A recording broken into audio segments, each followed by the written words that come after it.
Okay, this series, Follow, has been our summer series. It's been about growing into our salvation. So, following Jesus, being a disciple. We began with the importance of following Jesus with a posture of openness toward the Holy Spirit and what He wants to do in us. And then last week, Pastor Josh offered what I leaned over and told him last week. I thought it was the most important sermon of the series, and that was on holiness. We are to become what God has declared us to be, and that is holy. The fullness of Jesus, and we live into that. So I want you to listen to the sermon again, because there's a test. See, once you and I step out of here, we get tested to see if the message really has registered with us. The goal as a Christian is for us not to say something like, okay, dealt with my pride, nailed that, on to the next flaw. No, right? It's a lifelong following of Jesus. It is a journey with the Father and the Son and the Spirit to see more of Christ get in us and then come out of us. And so the closer that you get to Him, the more He rubs off on you. The closer you get to Him, the more He rubs off on you. With just being open to God, you might think something like, well, let go and let God. No, we have a role in addition to being more open relationally to God. So let's talk about that because it speaks to our part in the growth process. Let's read Ephesians 4. I'm just going to read it from my notes. Therefore I say this and testify in the Lord, you should no longer walk as the Gentiles do, in the futility of their thoughts.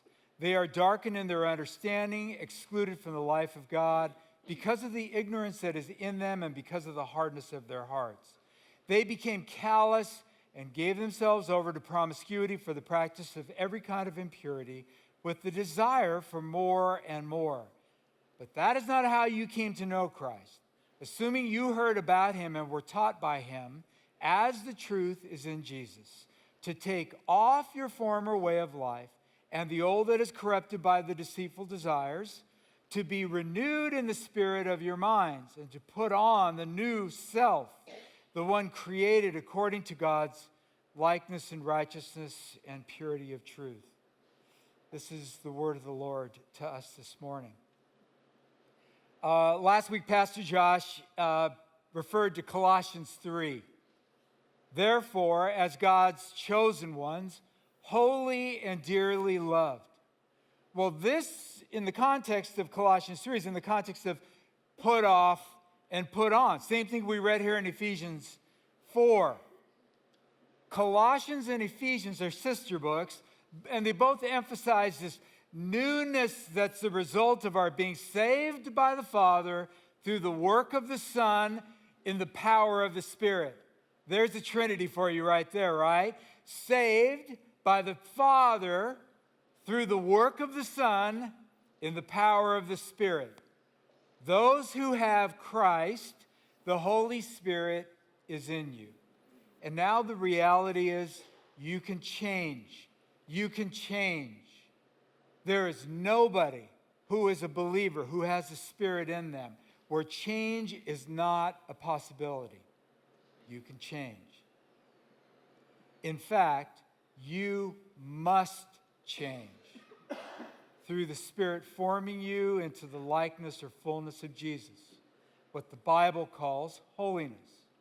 And so in Colossians and Ephesians, we see this, that we are holy, right? Set apart in newness.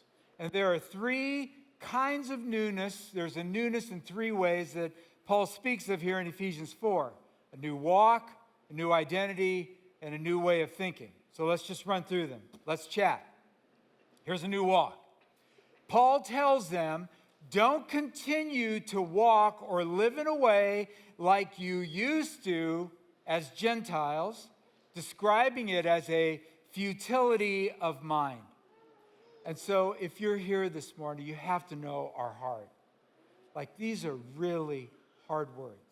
If you're here exploring Christianity, you're not a Christian, let me just say, these are difficult words. They're hard to take in. Soren Kierkegaard called this the sickness unto death. And what he meant is that it's a kind of spiritual death that comes with this frustration that wears at us, a passivity, or even a hopelessness that real long-lasting hope and meaning have disappeared in life. And yet, we still keep at trying to get it. Kierkegaard called this despair, a reluctance to embrace truth about you, about life, about the reality of God. And there's a particular despair for those who don't know Christ, and there's a particular religious kind of despair that one can pose and look really good on the outside, but internally, you know this. There's an unsettled churning. What's going on? In Ephesians 2, Paul wrote about three great enemies of all people, particularly Christians: the world, the flesh, and the devil. And so he wrote, "And you were dead in your trespasses and sin, in which you previously walked according to the ways of this world," the world, "according to the ruler of the power of the air," the devil, "the spirit now working in the disobedient. We too all previously lived among them in our fleshly desires," the flesh, "carrying out the inclinations of our flesh and thoughts. We were by nature children under wrath, as the others were also." So let me explain those three: the world, the flesh, and the devil. The world is a secular way of thinking and acting that is then pressed down on people. The word secular just simply means what's available to my five senses. It's in the here and now. And the truth is, this is the air that we breathe. All of us have been infected by secularism. There is a pandemic of secularism. All of us have bought into it. And it's just the ways of the world, the way that the world describes is truth and how life should be lived and how you see yourself and other people and what's pleasurable and fun, and that's the world. The flesh, as the Bible predominantly describes it, is the active power in a person that renders God either unnecessary or optional, because what really matters is what's right before me. It's present to me. And this gets habit formed in us so that our automatic response in thinking, our emotions, our desire, and our body acts it out where we put ourselves in the place of God to run our lives. That's the flesh. But if God really does exist, as hard as we try to dismiss him, we cannot help but be parasitic on him as we go through life. You say that again. For anybody who's tempted to deconstruct their Christian faith or whatever, or think that somehow being agnostic or atheistic or whatever is a good thing. If God really does exist, as hard as we try to dismiss him, we cannot help but be a parasite on him as we go through life. Glenn Scrivener pointed this futility out in his book, The Air That We Breathe. That despite our effort to reject God or eject God from our culture, or at least be agnostic, our world remains deeply influenced by Christianity. In the words of the writer Flannery O'Connor, we live in a world haunted by our convictions about morality and what we know about things like equality, compassion, freedom, and consent, to name a few. Those ideas came out of Judaism and later Christianity. That is not the world's invention. And so what Scrivener is saying is this, is that as hard as you try to dismiss God, every day you have to be a parasite on him, because the Judeo-Christian faith has influenced not just America, but the world. The world, okay. So if the world and the flesh are not enough, the devil then is an evil supernatural being who wants nothing more than to frustrate, derail, confuse, accuse, and shame people. Now, this is the topic of another sermon, but his main way of attacking is through subtle lies and accusations. He doesn't need to do the full frontal assault when he knows that all he needs to do is whisper a lie to a person like Eve, and she's bought into it. So when you read Genesis 2 or 3, right? In the Hebrew, we read it as, did God really say that? It's really actually Hebrew sarcasm, and it's something like this. No, seriously? God said, what? He said, what? And trust me, those kind of lies get down into the heart of even us, right? He said, what? People buy into the lie of the world's value system, and it appeals to their flesh as they then put themselves in the place of God. So these three things, the world, the flesh, the devil, they all work together in a complex way, with the net effect of those three is to destabilize the inner person. And so I want to just make it clear that you can't just look at one and say, it's the devil and he's doing this. No, all three are working concurrently at the same time. It's really complex, so that it's not just one. But the net effect of all of them is to destabilize you, the inner person, to make you feel dizzy, to get you to question, to be lazy. As a follower of Jesus, then to continue in ways that are worldly and letting the flesh rule inwardly, that is a counterfeit Christian life. It's a counterfeit Christian life. So there's a new walk. As we think about our life, let's not go back to living how we used to live. But second, Paul says there's a new identity. In addition to a new walk, Paul says they have a new identity. Now, as I said 2 weeks ago, the Greek philosophers like Plato and Aristotle, they were concerned about a person's character, and they instructed people actually to put off old behaviors and to put on new behaviors as a way of dressing themselves. However, none of these philosophers ever taught to put off an old self and to put on a new self. That is distinctly Christian. Let's talk about that. Now, we have words to describe looking out of date. So women will sometimes use the word frumpy. I have no idea what that word means. Frumpy, okay? All right. Like, I can guarantee you there's no guy here that's ever said, I feel a bit frumpy today. But when Kay says it, my wife says it, it means something like she needs more money to go shopping. See, when she goes through her wardrobe closet and she looks at everything in there and she says, I have nothing to wear. No, it's like you got tons to wear, right? What she's saying is this: she feels dated. She wants an updated look. Paul is saying there's a way to dress that's out of date.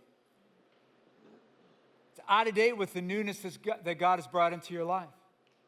And there's a way to dress yourself that fits with who you are. This is called your identity. It is the putting on the new self, an identity. What's an identity? It's a self, right? It's who you are and what your value is. Another way to put it would be something like it's what you live for, what gives you significance, or what you think makes you a good person. And then it's how you perform to achieve that. Identity formation happens to everyone, whether you realize it or not. And it's happened to everyone in every culture throughout history. So, for instance, if you asked Alaric, the Gothic leader who led his troops to sack Rome in 410 AD, if you sat down with him and said, man, how'd you figure yourself out? Like, how did you come to get your identity? He would look at you and say, I have no idea what you're talking about. And then he'd laugh at you. You see, for Alaric, his identity was conferred to him by his family, his tribe, his culture, and they bestowed on him honor. It was given to him as he played his role. What you've asked him is absurd because in a traditional culture, identity moves from the outside, from the outside in. Okay? Today, we have a very different way to form our identity. Identity, or to gain a self, is not gained from the outside in, but by going inside to find your truth, what's right or wrong for you, your desires. And then you go outside to make everything else conform to you. So no one has the right to tell you who you are because it is all about self-discovery and self-expression. And so on social media today, on social, people will flaunt their opinions publicly while demanding that others validate them, because the way that you gain a modern self today is you have to be authentic. You got to do you. Now, in clarity, both the traditional way and the modern way of gaining this self or identity formation, they have problems. They both have problems. But let me offer one major critique of the modern way, since we live in the modern era. It turns out, and this is not just from Christians, this is a growing consensus. It turns out that the problem with the modern self is it's incredibly fragile. It's incredibly fragile. So I would never recommend that you read his books. They are really hard to understand. But the philosopher Charles Taylor, in his books, The Sources of the Self and A Secular Age, pointed this out. It's very simple to understand. You can't honor yourself, validate yourself, name yourself by having a monologue with yourself. Why? Because, he says, human beings are social creatures. On one hand, someone can say, no one can validate me except me, but because none of us live completely as an isolated individual, they still automatically look to others for validation. But if you validate yourself, why do you need to post stuff on social to have others validate you? What are you doing? This only leaves people fragile, neurotically angry and anxious. In the end, your heart is a swirl of conflicting emotions, desires, and even beliefs. Francis Spufford, a British Christian, wrote this: "You are a being whose wants make no sense. They don't harmonize, whose desires deep down are discordantly arranged, so that you truly want to possess and you truly want not to at the very same time. You are equipped, you realize eventually, for farce or even tragedy much more than you are for happy endings. You're human, and that's where we live. That's our normal experience until we fully acknowledge the chaos within us that the Bible calls sin. We live in what Calvin calls unreality." Leave it to the Brits, man, to be honest with us, right? to talk about just the swirl of our heart and how absurd it is for us to keep on this pattern of, I want, I don't want, I'm this, I don't know. I'm going to validate me, but I need you to validate me. That is what John Calvin called unreality.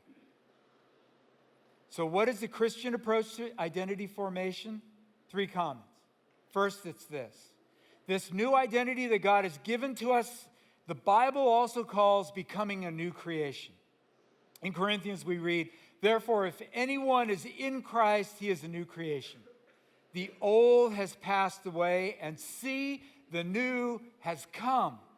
Now, new is a Greek word, kainos, and it doesn't mean new in time. It means something like new in nature.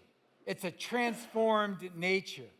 This new self, this new identity is given, and it's not earned in any way, as the Father now sees and treats you completely differently because of what Christ has done. George Shillington, in his commentary, wrote this. What Paul implies is that the new creation emerges out of the old, thus rendering the old inoperative in the presence of the new. The process is redemptive, not destructive. For the new creation does not destroy the old, but recreates it. So Christ's work on the cross and the resurrection has reversed the curse of sin that sin is in you, so that now you have the power to live out what it means to become what you were truly created to be. Anticipating that day when God is going to make everything fully new. God's intervention in your life at salvation then is recreation. You are being restored or being recollected. That has a striking similarity to bearing a growing family resemblance to Jesus Christ. You look more and more like Jesus. Second, this new self or identity given by God is a complete reorientation to Him.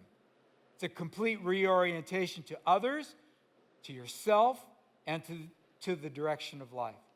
And what this means is this.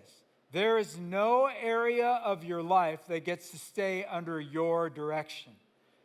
This means that it makes no sense to say, my money is under Christ's control, but don't tell me that I have to care for the poor. That makes zero sense. It makes no sense to say, I give the Lord my tongue, by my sexual orientation, I get to decide what that is. That makes zero sense. This new self or identity is a new reorientation in all areas of life to Him. Third, there is a scholarly discussion of what exactly Paul means based on this verb construction of put off and then put on. Now, both are in the aorist tense, A-O-R-I-S-T, the aorist tense, which means a simple, decisive past action. You have put off. You have put on. Like holiness, the declaration happened. You put off and you put on when you were saved and rescued from your cosmic problem with sin. And so because of Christ's work, sin no longer has the power to dominate your life, as you have been declared in right standing with God, and you now serve a new master. The effect of this decisive putting off and putting on when you were saved, it continues to have this effect as you draw on the resources that have been made available to you. So let me explain. When an organization appropriates funds for something, the resources are there, so it just has to be put to use.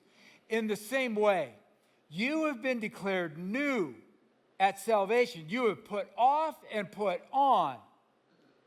And you have been given all the resources necessary. You've been given all the power necessary to become what you already are in God's mind. That's holy, the fullness of Christ. And we live into that. And yet, here's the tension. Here's the tension. Because you're saying, John, that sounds so easy. Even though the power of sin has been dealt with, you and I know this. We still grapple with its ongoing presence. Because if we have spent years babying, coddling our flesh, and buying into the lies of the world's value system, which is upside down from Christ's kingdom, we've actually created in something in us like an addiction, where our body's automatic response is, I want that. Or I have to be, So there's another part to transformation that accompanies what happened at your salvation that goes beyond just behavior. Stop that. Don't do that. Do not think it's primarily of the put off and put on. Now do the good behavior and stop doing the bad behavior. Oh, it will include behavior, but that's first not where you don't go there. Even for the few people that are here today who have incredible willpower and change seems really easy, your temptation is going to always be, you're going to run the risk of falling into pride because you just have this ability to just, in your own power, get things done. But what about the rest of us who, if I can just be honest, stink? Like, the impatience that I feel with my wife because she's not doing something that, what is that? Lord, I'm a mess at this. What about the rest of us? This is the accompanying part along with the putting off and putting on that happens on the inside. And so Paul says, third, there's a new way to think. Paul writes this, be renewed in the spirit of your mind. What does he mean by this? Commentaries are all over the map on this. And to be honest with you, I'm trying to describe something that almost is indescribable. The simplest way I can try to describe it to you is like this. People will often say, there's this 18-inch gap between my head and my heart. You with me? Right? Like, my head said this and my heart wanted to do something else. You know what I mean, right? So there's this gap. The putting off and the putting on are decisive past actions when you were saved, but we continue to work this out through the be renewed, which is the closing of the gap between the head and the heart, if we just want to think of it like that. This be renewed is in the present or the passive present tense, meaning it's something like continue, keep on keeping on, letting this be done to you. You do it, but it's passive in the sense that it's done to you. It's something like a holy, remembering or a holy pulling yourself back together, a recollection of you. It combines both God's work and your part. He's the one who renews, but you put yourself in a position open to God. And so this is what shrinks the gap between the head and the heart, with the goal, hopefully, that you be a whole person, right? Who grasps truth with your mind and embraces truth with your heart. It's getting the truth of the gospel down into your thinking, your emotional life, your desires. It's what we say, preaching the gospel to yourself constantly with God present. It's like this imagining or re-envisioning what life in God's kingdom is like and the beauty of Jesus Christ. So, for instance, when you struggle with sin that keeps erupting out of you, take it to the cross. Tell yourself what Jesus did was more than to make me good and nice. You want to ask yourself with God present, what is going on in my heart? What's going on? And then reflect on this. He has made you new. He's made you new. You see, your sin, along with the flesh and the world, right? And these lies and accusations, all this stuff plays in our mind like a VHS tape. But being renewed in the spirit of your mind is letting the beauty of the gospel play in 4K. And for those of you who know the difference between, like some of you are saying, I have no idea what a VHS tape is, right? Like, y'all know what that's like watching something in VHS and you think, that is so grainy. Like, how do we ever make sense of, right, this movie compared to 4K? And so all that stuff is playing in your mind like a VHS tape. But you let the beauty of the gospel play in your mind and your heart in 4K. Jesus is your advocate, your friend, your high priest, your comfort, your rest. And when the Father sees you, he sees you through Jesus. It's his righteousness that covers the ugliness that's in you. Find scripture passages then that warm your heart. 2 Corinthians 10 describes how we take captive the lies and we replace them. Look at the beauty of the gospel instead of what we've assigned as beauty to in our hearts and our minds. For me, it's Psalm 73, 25 and 26. Who do I have in heaven but you? And earth has nothing I desire besides you. My flesh and my heart may fail, but God, you are the strength of my heart, my portion forever. And then in verse 28, he says this, and it slays me. It just kills me every time I read it. Some translations, it goes like this. For the nearness of God is my good. Man, I think a lot of other things are good. But you know what ultimately is good? My good. It's his nearness. It's his nearness. So let me give you a real specific example. Let's take anxiety. Psychologists identify that anxiety has become an epidemic since the pandemic. I'm not speaking about the kind of anxiety that's a physiological problem. But for many, there's a paralyzing kind of anxiety that leaves them feeling overwhelmed.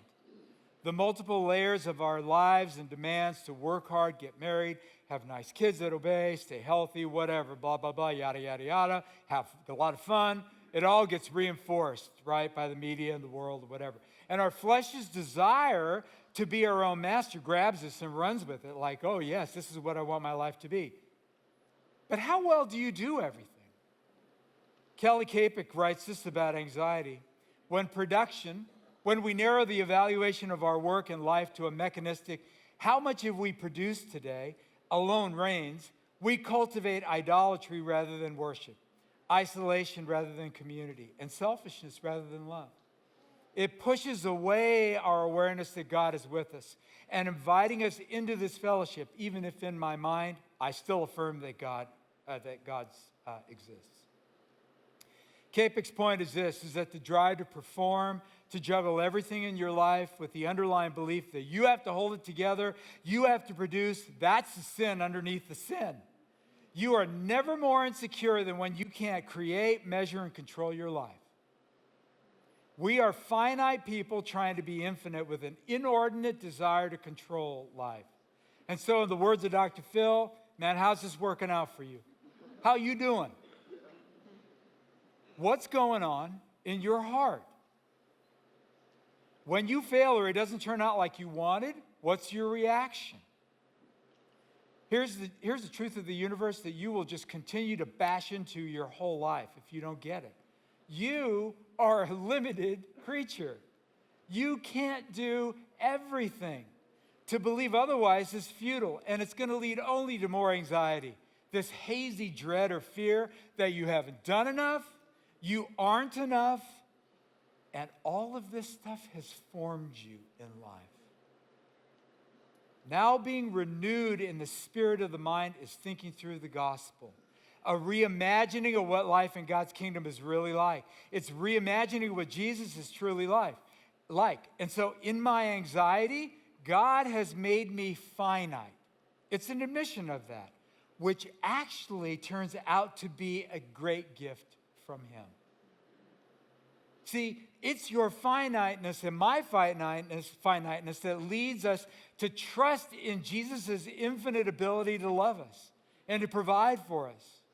Because of the gospel, even in my sin, I can admit how much more amazing Jesus is because I sit under his infinite forgiveness and acceptance that was completed on the cross. It's done. Romans 8:1 is the truest thing about you and me.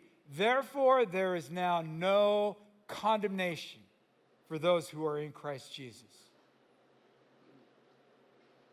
And if his love is that he knows me to the bottom and he still loves me, then quit pretending. Come out of hiding. Just be honest. And now in prayer, then talk to God and be more open to specific actions, behaviors that he might want you to adopt to reinforce this belief that you aren't infinite. Don't knee-jerk this. Wait for the Spirit. Listen to the Spirit. It might mean reducing how many ministries you're involved in. I know, that's a pastor saying this. But some of you are doing way too much. Some of you aren't doing anything. Okay? But some of you are doing way too much. You are not infinite. Or it might mean reducing how much social media you take in. Because I don't know if you figured this out. You can't solve the world's problems.